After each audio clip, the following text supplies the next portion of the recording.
is Cute Princess. Hey guys, this is Cute Thambi. So hey guys, this is Cute Princess. Welcome back to my channel with another video. So আজকে কি দিয়ে video করছি ওটা একটু surprise. চলো video সাথে সাথে বলছি।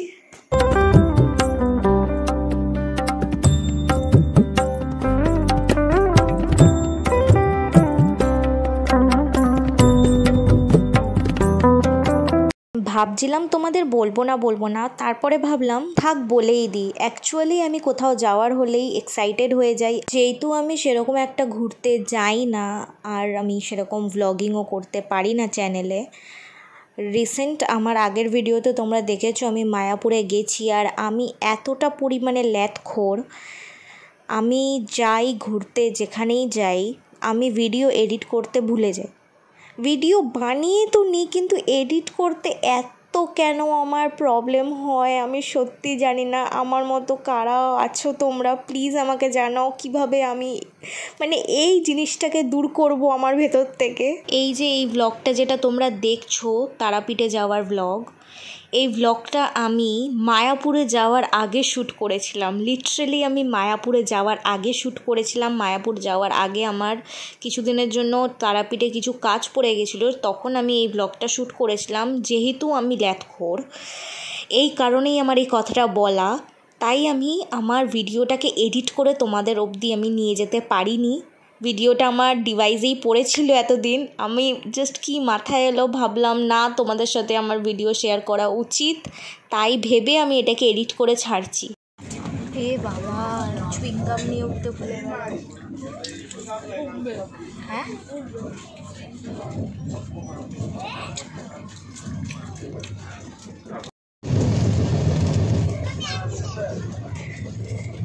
তুই সত্যি মুখ ধুতে চাস? একদম না, প্লিজ প্লিজ খুলিস না, প্লিজ খুলিস না, অনেকে দেবো। হ্যাঁ একদম না, কোথায় তো ধুতে কেন হবে? তোর মুখটা খুচুরি করছে। আরে তুমি থাকো, আমি সকালে করেছি খুচলি করছে। ওপাতে এরকম বেঁধেছে, কথা বলছে দেখি আমি এরকম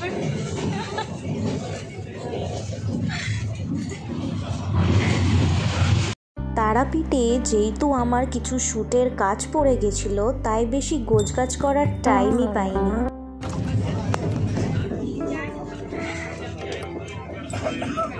স্কিন কেয়ার কুইন কি করছে? ট্রেনেও স্কিন কেয়ার ছাড়বে না ও নিজের।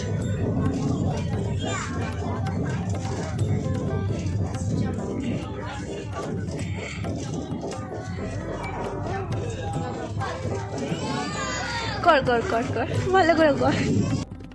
এই যে এই পোটলায় ভরে সব স্কিন কেয়ারের প্রোডাক্ট নিয়ে এসছে। এই যে এই পোটলার মধ্যে সব আছে। এই যে আবার এই যে এইটাকেও রেখে দেয় ও। স্টারবাক্সের কফি মাগও কে রেখে দেয় ভাই। এই যে এই মেয়েটা রেখে দেয়।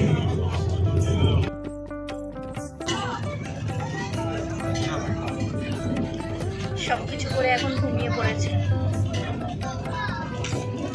শিয়ালদা থেকে তারাপীঠ যেতে 4-5 ঘন্টার মতো টাইম লাগে, তাই যেহেতু আমি তারাপীঠ যাচ্ছিলাম কাজের জন্য ভাবলাম তোমাদের সাথে ব্লগ করেও কিছু জিনিস শেয়ার করি, সেটাতে আমার টাইমটাও কাটবে আর আমি বোরও হব না। ট্রেনে যেতে যেতে বোনের সাথে আমি মজা করছিলাম, স্টোন পেপার সিজার কাট খেলছিলাম, টাইমটাকে আমি কাটানোর চেষ্টা করছিলাম। যত তাড়াতাড়ি আমি পৌঁছাই তত আমার জন্য মঙ্গল, কারণ গিয়ে আমার অনেক কাজ ছিল শ্যুটের। আর যেহেতু তারাপীঠে আমাদের ফ্ল্যাট আছে, তো আমি আদার্স কোনো হোটেলে উঠবো না, আমি আমার ফ্ল্যাটেই যাব। আর এক বছর 6 মাসের মতো আমাদের ফ্ল্যাট বন্ধ আছে, আর ওখানে গিয়েও আমার প্রচুর কাজ ছিল। ফ্ল্যাট তোমরা জানো একটা ঘর বন্ধ হয়ে থাকলে কতটা ধুলো ময়লা হয়ে যায়, তো ওইটা গিয়ে আমাকে পরিষ্কার করতে হবে। তো অনেক কিছু আমার মাথায় চলছিল সেই টাইমে, তাও নিজেকে চেষ্টা করছিলাম যে হ্যাঁ সব একসাথে করে নেব। 2 দিনের জন্য আমি যাচ্ছি, 2 দিনের পরে আমার আবার ট্রেন আছে ব্যাক করবার, তো 2 দিনের মধ্যে আমাকে সব কাজ সেরে আমাকে ফিরতে হবে। সেই ভেবেই আমি নিজেকে মোটিভেট করছিলাম যে হ্যাঁ আমি সব কিছু একসাথে করে নিতে পারবো, ডোন্ট ওয়ারি। ট্রেনে আমি সেরকম কিছু খাইনি, জাস্ট একবার মুড়ি মাখা নিয়েছিলাম আর একটা ওয়ার্স্ট চিংড়ি মাছের কি নিয়েছিলাম আমি নিজেও জানি না, সেটা তোমরা একটু করে দেখতে পাবে। মানে এত বাজে খাবার আমি লাইফে খাইনি। আমি সাজেস্ট করবো ট্রেনে উঠলে প্লিজ ওই খাবারগুলো খেও না, লিটারেলি তোমাদের পেট ছাড়বে। একটার পর একটা খাবার যাচ্ছিল, চা মুড়ি সিঙ্গারা। আমি জানি আমি কিছু খাবো না আর বোনও কিছু খাবে না, তারপরেও আমি ইচ্ছা করে ওকে জ্বালাচ্ছিলাম যাতে ও হেডফোন খুলে আমার কথাটা শোনে, কারণ আমি এতটা পরিমাণে বোর হচ্ছিলাম। ও ট্রেনে যখন থেকে উঠেছে তখন থেকে ও কানে হেডফোন ঢুকিয়ে গান শুনে যাচ্ছে। লিটারেলি আমি এতটা পরিমাণে বোর আমি লাইফে হইনি। এবার তোমরা বলবে কেন আমি ফোন ঘাঁটছিলাম না, কেন আমি গান শুনছিলাম না। আমি অ্যাকচুয়ালি ফোনের চার্জ বাঁচাচ্ছিলাম, আর আমি খুব সতর্ক থাকি কোনো জায়গায় ঘুরতে গেলে। যদি আমি বাই চান্স ফোন চার্জে দিয়ে ঘুমিয়ে পড়ি তাহলে কি হবে, আমার ফোন চুরি হয়ে যাবে।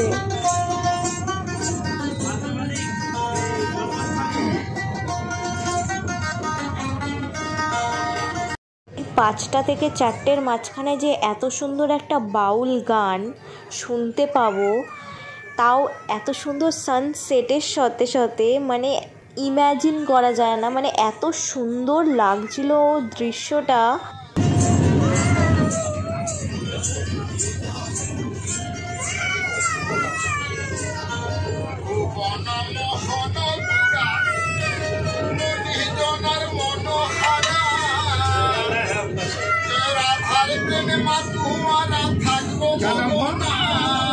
ট্রেনে সবাই এনজয় করেছে এই সানসেটের সাথে সাথে এই বাউল গান।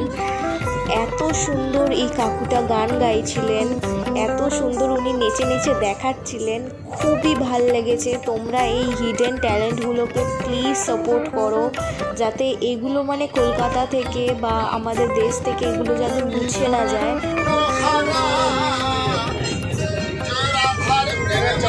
এই পকোড়াটার কথাই আমি জাস্ট একটু আগে বলছিলাম, চিংড়ি মাছের নাকি এটা পকোড়া। এত বড় বড় সুরওয়ালা যেগুলো দিয়েছে, মানে লিটারেলি দেখে আমার ঘৃণা লাগছিল। এই ছোট ছোট চিংড়ি মাছগুলো আমি অ্যাকোয়ারিয়ামে মাছগুলোকে খেতে দেখেছি। একটা পিসের দাম 50 টাকা, একদম ওয়েস্ট অফ মানি। প্লিজ এটা তোমরা কিনে খেও না, একদম বাজে খেতে। আর জানি না কিভাবে বানিয়েছে, খাওয়ার পরে আমার পেট ব্যথা করছিল। দেন আমার দেখা হলো এই ছোট্ট বাচ্চাটার সাথে, যে খুব কিউট ছিল, আমার দিকে তাকিয়ে তাকিয়ে বারবার করে হাসছিল আর সিটের পিছনে লুকিয়ে যাচ্ছিল, বহুত কিউট ছিল। মানে কি করব, ওকে ইগনোর করতে পারছিলাম না। তো এইসব করতে করতে আমি ফাইনালি রামপুরহাট স্টেশনে নেমেই পড়লাম। আমাদের পিক আপ করতে একটা আঙ্কেল এসেছিল। রামপুরহাট স্টেশনে নামবার পরে এতটা পরিমাণে এয়ারটা ফ্রেশ লাগছিল যে কি বলবো, মানে নিঃশ্বাস আমি খুব সুন্দর নিতে পারছিলাম, এরকম লাগছিল। কলকাতায় এত উঁচু উঁচু বিল্ডিং হয়ে গেছে যে আমাদের কলকাতাটা পলিউটেড হয়ে গেছে। এখানে থাকলে অত সুন্দর আমরা ফ্রেশ এয়ারটা পাই না যতটা আমরা গ্রাম সাইডে গেলে পাই। রামপুরহাট স্টেশন থেকে তোমরা টোটো বা অটো বুক করে নিতে পারো তারাপীঠ যাওয়ার জন্য। আমরা অটো নিয়ে নিয়েছিলাম। আগে যখন আমি ছোটোবেলায় তারাপীঠ আসতাম, রামপুরহাট স্টেশন থেকে যখন আমি তারাপীঠের দিকে টোটো করে বা অটো করে যেতাম, এতটা ঘন দুপাশে জঙ্গল ছিল, আমি এত ভয় পেতাম যে কি বলবো। আর এখন দেখো 2024-এ পুরো রাস্তাময় আলো আর আলো, পুরো মেন রোড পুরো আলোতে ভর্তি। আর এত সুন্দর যে তারাপীঠ গেট করে দিয়েছে ভাবা যায় না। ফাইনালি আমরা ফ্ল্যাটে পৌঁছে গেছি। মুখ চোখের অবস্থা দেখে বুঝতেই পারছো কতটা পরিমাণে আমরা টায়ার্ড। তাই আর কিছু বানাতে ইচ্ছা করেনি, বাইরে থেকে চিকেন চাউমিন এনে খেয়ে নিয়েছিলাম। ফ্ল্যাটটা প্রায় 1 বছর ধরে বন্ধ ছিল, তাই এত পরিমাণে ধুলো নোংরা পোকা মাকড় জমে গেছিলো, ওগুলো পরিষ্কার করতে আমার এতক্ষণ লেগেছে। প্লাস বাইরে থেকে আর শরীর দিচ্ছিল না যে কিছু বানিয়ে খাবো, তাই বাইরে থেকে একটুখানি চাউমিন এনে খেয়ে নিয়েছি। আজকে বাস এটা খেয়ে ঘুমিয়ে পড়বো। কালকে তোমাদেরকে আমি তারাপীঠ মন্দির দর্শন করাবো, প্লাস এখানের লোকাল যে ফুডসগুলো আছে আর এখানে ভালো ভালো কি খাবার পাওয়া যায় ওগুলো সব তোমাদের সাথে শেয়ার করব। চলো আজকের জন্য বাই। সকাল সকাল ঘুম থেকে উঠে নিজেই চা বিস্কুট বানিয়ে খেলাম আর বোনকেও খাওয়ালাম। খাইয়ে দুজনে ফ্রেশ হয়ে রেডি হয়ে বেরিয়ে পড়লাম মন্দির দর্শন করতে, মায়ের দর্শন করতে। আর তারাপীঠে এতটা পরিমাণে রোদ ছিল আর কলকাতায় সেই টাইমে বৃষ্টি পড়ছিল, মানে আমি ভাবছিলাম সূর্য হয়তো আমার সাথে সাথে যাচ্ছে, কি বলবো। যাই হোক, আমরা হাঁটতে হাঁটতে যাচ্ছিলাম মন্দিরের দিকে। মন্দিরের ঠিক অপোজিট দোকান থেকেই আমরা পুজোর ডালা কিনে নিলাম আর ওখানেই আমরা পণ্ডিতও পেয়ে গেছিলাম। উনি বললেন যে আমাদের ভিতরে ঢুকিয়ে মায়ের দর্শন করিয়ে দেবে। তো উনি আমাদেরকে পুরো ইনস্ট্রাকশন দিয়ে কিভাবে কি করতে হয় পুরো বললেন। যেখান থেকে আমরা ডালা কিনেছিলাম ওই দোকানেই আমরা নিজেদের জুতোগুলো খুলে রেখেছিলাম আর সাথে আমরা হাত ধুয়ে ডালা নিয়ে পুজো দিতে গেছিলাম। বাট একটা জিনিস বলবো, মানুষ অনেক দূর থেকে আসে একটা এক্সপেকটেশন নিয়ে, একটা আশা নিয়ে মায়ের কাছে 2 মিনিট দাঁড়াবে, মাকে 2 মিনিট চোখ ভরে দেখবে, মায়ের কাছে নিজের দুঃখ প্রকাশ করবে। কিন্তু যেভাবে এনারা ভেতরে ধাক্কা মেরে ঢোকালো, মাথাটা চরণের মধ্যে ধাস করে মেরে, মানে লিটারালি হরেবল ছিল এই জিনিসটা। না ওই টাইমে কিছু বলার ছিল, না মায়ের মুখটা ঠিক করে দেখতে পেয়েছি। কেন ভেতরে আমি ঢুকলাম সেটাই আমি জানি না। আবার ধাক্কা মেরে বারও করে দিল, মানে কিছুই করতে পারিনি। যদি আমি একবার ঠিক করে প্রণামই না করতে পারলাম তাহলে আমার ভেতরে ঢুকে কি লাভ হলো। এই জিনিসগুলোর জন্য মানুষ এত দূর থেকে আসে না। একটুখানি মানে মিনিমাম আমি 1 ঘন্টা বলছি না, 1 মিনিট অন্তত স্টে করতে দেওয়া উচিত মায়ের সামনে। মানে মায়ের মুখটুকু ঠিক করে আমরা দেখতে পাইনি, এত তাড়াহুড়ো, মানে 1 সেকেন্ডের মধ্যে ঢোকালো ধাক্কা মেরে। একটা কথাই বলতে চাইবো, পারলে তোমরা এখানে যে কুকুরগুলো আছে ওদেরকে পারলে একটুখানি খেতে দিও, যেইটুকু তোমাদের পসিবল হয়, বিস্কিট বা মিষ্টি যা ইচ্ছে তোমরা পারলে একটু খেতে দিও। এখানে এত রোগা রোগা কুকুর, কেউ দেখে না, সবাই ঠাকুরকে পুজো দিয়ে চলে যাচ্ছে। বাট যতই হোক ওদেরকে যতক্ষণ সেবা না করবে ততক্ষণ তোমরা মনে হয় না কিছু লাভ করতে পারবে। তো ওরা তো আমাদের জন্যই বেঁচে আছে, ওদেরকে একটু সেবা করো। দেন আমরা পুজো শেষ করে দুপুরে লাঞ্চ করে নিয়েছিলাম অন্নপূর্ণা হোটেল থেকে। এইখানের খাবার সত্যি খুবই ভালো। গরম গরম বাসমতি রাইসের চাল দিয়ে ভাত পাবে, সাথে তোমরা সবজি ভাত চাইলে সব রকম সবজি দিয়ে ভাত পাবে। আর যদি মাছ, মাংস, ডিম কিছু নিতে চাও ওটাও তোমরা আলাদা করে অর্ডার করে নিতে পারো। লাস্টে চাটনি, পায়েস, মিষ্টি সব থাকে, তোমরা একবার ট্রাই করতে পারো, খুবই ভালো। দেন বাড়ি গিয়ে আমরা শ্যুটের কাজ শেষ করে আবার সন্ধেবেলা রেডি হয়ে বেরিয়ে পড়েছিলাম তারাপীঠের কিছু স্ট্রিট ফুড ট্রাই করতে আর দোকানপাট এক্সপ্লোর করতে। সন্ধ্যের পর থেকে তারাপীঠ মন্দিরের পাশেই সব দোকানপাট খুলে যায় আর এত পরিমাণে ভিড় হয়ে যায় যে কি বলবো। এত ওখানে খাবার স্টল আছে যে কোনটা ছেড়ে কোনটা খাবে তুমি নিজেও কনফিউজ হয়ে যাবে। তাও ওটার মধ্যে আমি ট্রাই করছিলাম বেস্ট খোঁজবার যে কি ভালো পাওয়া যায়। ওখানে 2-3টে দোকানে জিজ্ঞাসা করার পরে জানতে পারলাম এখানে সবথেকে স্পেশাল হচ্ছে মাটির ভাঁড়ে করা চা আর হচ্ছে মিষ্টি। আর মিষ্টির দোকানে স্পেশাল গরম সিঙ্গারাটাও খুব ভালো। তো সেইগুলো খাওয়ার জন্য আমি বেস্ট দোকান খুঁজছিলাম। এখানে সব দোকানে তোমরা গরম সিঙ্গারা বা গরম মিষ্টি কিন্তু পাবে না। হ্যাঁ, মিষ্টি সিঙ্গারা পেতে পারো, বাট গরম জিনিসটা পাবে না। মিষ্টির দোকান খুঁজতে খুঁজতে আমার চোখে পড়লো এই সুন্দর টেয়ারার দোকানটা। এত সুন্দর সুন্দর মাথার এই টেয়ারাগুলো পাওয়া যাচ্ছিল, মানে আমি চোখ কাটাতে পারিনি। আমার মনে হচ্ছিল একটা কিনেই নিই। পার পিস তোমার 40 টাকা করে ছিল।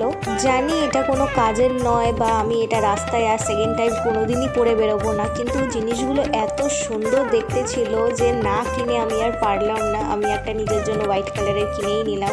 দেন এই সোলারে চলা এই গাড়ির সামনে রাখতে হয় এই পান্ডাটা, খুব কিউট লাগছিল, মানে এত সুন্দর একটা দুলে দুলে ডান্স করছিল, খুবই ভালো লাগছিল। এটা সোলারে চলে, বাট বাজেট আমার অত ছিল না আর এত টাকা চেয়েছে আমি শুনে পালিয়ে গেছি। দেন মন্দিরের গেটের ঠিক অপোজিট গলিতেই একটা চায়ের দোকান পেয়েছি যেটা মাটির হাঁড়িতে চা করে দিচ্ছিল। চাটা এখানে সত্যি খুবই সুন্দর।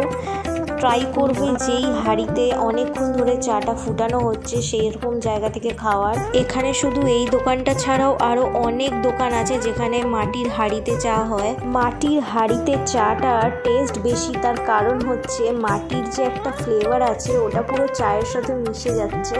এত সুন্দর একটা ফ্লেভার নতুন ক্রিয়েট হচ্ছে, ওটা তোমরা না ট্রাই করলে মিস করবে আর বুঝতেও পারবে না আমি কেন এতবার বলছি এই কথাটা। দেন আমরা মিষ্টি মহল থেকে গরম গরম রসগোল্লা আর গরম গরম সিঙ্গারা, যেটা চাটনির সাথে দেওয়া হয়, সেটা নিয়ে নিলাম।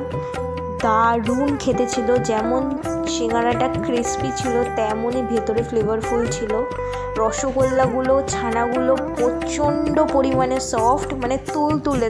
আশা করি তোমরা দেখতে পাচ্ছ ভিডিওতে, এতটা পরিমাণে তুলতুলে। আমি 4-5টা রসগোল্লা খাওয়ার পরে আর একটা বেঁচে ছিল, ওটা আর আমি কিছুতেই নিজের পেটে ঢোকাতে পারছিলাম না, এতটা পরিমাণে পেট ভরে গেছিল। তারপরে ওটাকে আমি অর্ধেক করে আমার বোনকে আর আমার একটা আঙ্কেলকে, দুজনকে খাইয়ে দিয়েছিলাম। এইখানে গরম রসগোল্লা আর সিঙ্গারা ছাড়াও আরও অনেক ধরনের ভালো ভালো মিষ্টি, নিমকি, অনেক কিছু পাওয়া যায়। তোমরা চাইলে এখানে এসে ট্রাই করতে পারো। দেন এখান থেকে গেছিলাম আমরা তারাপীঠ শ্মশানের ভেতরে। রাত্রিবেলা তারাপীঠ শ্মশানে একটা সিঙ্গেল লাইট থাকে না, এতটা পরিমাণে ভয় লাগছিল যে কি বলবো। শোনাই, আমরা তারাপীঠ শ্মশানের দিকে যাচ্ছি। জানি আমি। শোনাই, ইয়েস। ভূতের ভয় পাচ্ছিস না, একদমই না। দেখ দেখ তোর পাশ দিয়ে হাঁটছে, দেখ। এত লোকের মতো ভূত কোথা থাকবে আজি।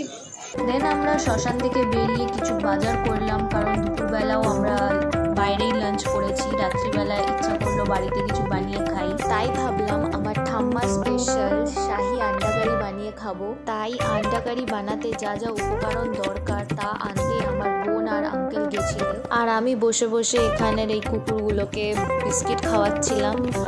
এতটা পরিমাণে এদেরকে দেখে আমার মায়া লাগছিল।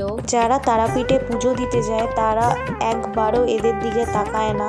একটা কুকুরের গায়ে ওখানে পশম নেই, সবকটা কুকুরের ওখানে সেম কন্ডিশন, রোগা আর হাড্ডি বেরিয়ে গেছে। তোমরা যেরকম ঠাকুরকে ভালোবাসো, সেরকম পশু পাখিকেও ভালোবাসা শেখো। ওরা কিন্তু বিনা কারণে কারোর ক্ষতি করে না, বিনা কারণে কারোর ক্ষতি চায় না, কাউকে বিনা কারণে ওরা হার্ম করে না। তারপর বাজার নিয়ে আমি চলে এলাম ফ্ল্যাটে এসে রাত্রের ডিনার প্রিপারেশন করতে বসে পড়েছিলাম। ট্রাস্ট মি, আমার রান্না করতে ভালো লাগে, বাট এই সবজি কাটা এতটা পরিমাণে ইরিটেটিং। আমার একদম পেশেন্স নেই যে আমি এতক্ষণ ধরে বসে বসে সবজি কাটবো। বাড়িতে হলে মা কেটে দিত, আমি রান্না করতাম, বাট এখানে যেহেতু মা নেই তো আমাকেই করতে হচ্ছিল সব।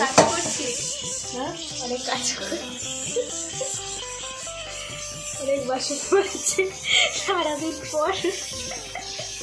পরে লাস্টে যখন বোন দেখলো যে আমি একা সব করছি নিজের হাতে, ও এসে লাস্টে বাসনগুলো মেজে দিচ্ছিল। তোমরা যদি আমার ঠাম্মি স্পেশাল শাহি আন্ডা কারি রেসিপিটা চাও, আমি ইনস্টাগ্রামে রিলে আর ইউটিউব শর্টসে পুরো রেসিপিটা ডিটেলসে দিয়ে দেবো। তোমাদের রেসিপিটা কেমন লাগলো তোমরা কিন্তু ডিএমএ বা কমেন্টে আমাকে জানাতে কিন্তু ভুলো না। তোমাদের ওই একটা কমেন্টে আমি কিন্তু বহুত মোটিভেট হই।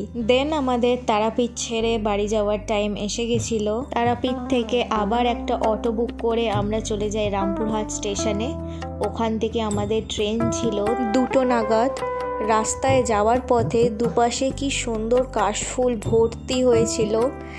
অটো থামিয়ে আমরা না নেমে পারলাম না, কিন্তু যেহেতু আমি সেইভাবে প্রিপেয়ার ছিলাম না, অত সুন্দর জামা কাপড় পরেছিলাম না, আমরা একটু ভিডিও বানাতে পারিনি সেটা নিয়ে। নেক্সট টাইম আসলে আমি অবশ্যই প্রিপেয়ার হয়ে আসবো কাশফুলের সাথে ভিডিও করবার জন্য, আর তোমাদের সাথেও সেগুলো শেয়ার করব রিলে বা ইউটিউবে।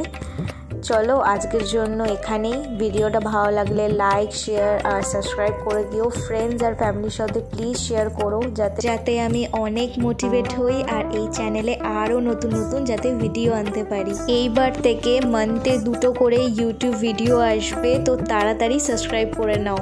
বাই।